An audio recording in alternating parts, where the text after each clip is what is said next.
દાદા તમારે જમણા હાથે કાઢવાનું છે ને, આ બાજુ આવતા રહ્યો ભાઈ. તમારા હાથ એક વાર જોતા લેજો દાદા ખુલ્લા. ભાઈ કોઈને હાથ ચેક કરવા તો ચેક કરી લેજો, અને હજી કોઈને ડ્રમ ફેરવું હોય તો ડ્રમ ફેરવવા માટે આવી જાય. રેડી? હાથ બતાડી દીધા. ભાઈ જોઈ લેજો બધા દાદાના હાથ. રેડી છે ને? હાલો આ બાજુ, મોટો આ બાજુ.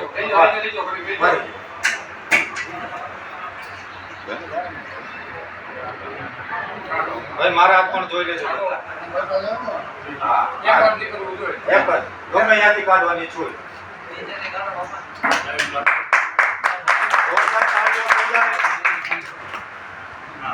આ 15 લાખનું પહેલું ટોકન છે. ગાંધીનગરનો G6890 G6890 કોઈ પણ વ્યક્તિનું હોય તો લિસ્ટમાં